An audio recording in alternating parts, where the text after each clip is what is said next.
ഇന്നത്തെ സിനിമ വാർത്തകളിലേക്ക് ഇവർക്കും സ്വാഗതം. ഈ ആഴ്ച ഓഗസ്റ്റ് 17 തിയേറ്ററുകളിലേക്ക് എത്തുന്ന ലാലേട്ടന്റെ ഏറ്റവും പുതിയ റീ റിലീസ് ചിത്രമാണല്ലോ മണിച്ചിത്രത്താഴ്. സിനിമയുടെ ഓൺലൈൻ ബുക്കിംഗ് മറ്റന്നാൾ സ്വാതന്ത്ര്യ ദിനത്തിൽ ഓഗസ്റ്റ് 15 ആരംഭിക്കുമെന്നൊരു ഒഫീഷ്യൽ അപ്ഡേറ്റ് ഇന്ന് വന്നിരിക്കുകയാണ്. സ്ഫടികം, ദേവദൂതൻ, മണിച്ചിത്രത്താഴ് എന്നീ സിനിമകൾക്ക് പിന്നാലെ മറ്റൊരു ലാലേട്ടന്റെ ക്ലാസിക് ചിത്രം കൂടി റീ റിലീസിനായിട്ട് ഒരുങ്ങുകയാണ്. അത് തേന്മാവിൻ കൊമ്പത്ത് എന്ന പ്രിയദർശൻ സംവിധാനം ചെയ്ത ലാലേട്ടനും ശോഭനയും ഒരുമിച്ച സിനിമയാണ്. ചിത്രം 6 മാസങ്ങൾക്കുള്ളിൽ തിയേറ്ററുകളിൽ റീ റിലീസ് ചെയ്യുമെന്നാണ് ഇന്ന് വന്നിരിക്കുന്ന ഒഫീഷ്യൽ അപ്ഡേറ്റ്. അപ്പോൾ തേന്മാവിൻ കൊമ്പത്ത് റീ റിലീസിനായിട്ട് കാത്തിരിക്കാം. അജിത്തിന്റെ വിടാമുയർച്ചി എന്ന സിനിമയുടെ മുഴുവൻ ചിത്രീകരണം ഈ ആഴ്ച പൂർത്തിയാകും. സിനിമ ഈ വർഷം തന്നെ തിയേറ്ററുകളിലേക്ക് എത്തുന്നതാണ്. മിസ്റ്റർ ആൻഡ് മിസസ് ബാച്ചിലർ അടുത്തയാഴ്ച തിയേറ്ററുകളിലേക്ക് എത്തുന്ന ഇന്ദ്രജിത്ത് സിനിമയാണ്. ഓഗസ്റ്റ് 23 റിലീസ് ചെയ്യുന്ന ചിത്രത്തിന്റെ ടീസർ ഇന്ന് റിലീസ് ആയിരിക്കുകയാണ്. കഥ ഇന്ന് വരെ എന്ന മലയാളം സിനിമയുടെ ഫസ്റ്റ് ലുക്ക് പോസ്റ്റർ നാളെ ഓഗസ്റ്റ് 14 വൈകിട്ട് 3 മണിക്ക് റിലീസ് ചെയ്യും.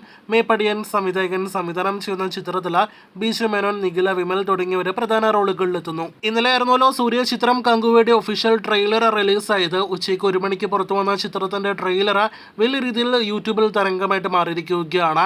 20 മില്യണിലധികം വ്യൂവേഴ്സ് ആണ് 24 മണിക്കൂറുകൾ കൊണ്ട് സൂര്യ ചിത്രം പാനിന്തൻ സിനിമയുടെ ട്രെയിലർ പാനിന്തൻ ഭാഷകളിൽ നേടിയെടുത്തത്. മഹേഷ് ബാബു നായകനെത്തുന്ന ഗുണ്ടൂർ കാരം എന്ന സിനിമ വരുന്ന ഞായറാഴ്ച നമ്മുടെ സൂര്യ TV ചാനലിൽ സംപ്രേഷണം ചെയ്യുകയാണ്. സിനിമയുടെ മലയാളം പ്രീമിയർ ഓഗസ്റ്റ് 18 ഉച്ചയ്ക്ക് 2:30 ഇന്നൊരു തെലുഗു സിനിമയുടെ ട്രെയിലർ റിലീസ് ആയിരിക്കുകയാണ്. നാനി നായകനെത്തുന്ന സരിപ്പോദ ശനിവാരം എന്ന ചിത്രത്തിന്റെ ട്രെയിലറാണ് റിലീസ് ആയിരിക്കുന്നത്. വൻ താരനിര ഭാഗമാകുന്ന സിനിമ ഓഗസ്റ്റ് 29 തിയേറ്ററുകളിലേക്ക് എത്തും. നാനിയുടെ അടുത്തൊരു കൊമേഴ്ഷ്യൽ മാസ് എന്റർടൈനർ സിനിമ കൂടിയാണ് സരിപ്പോദ ശനിവാരം. കൊട്ടുകാളി എന്ന ചിത്രത്തിന്റെ ട്രെയിലർ കൂടി തമിഴിൽ നിന്നും റിലീസ് ആയിരിക്കുകയാണ്. സൂരി, അന്നാബൻ എന്നിവർ അഭിനയിക്കുന്ന ചിത്രം ശിവകാർത്തികേയൻ നിർമ്മിക്കുന്നു.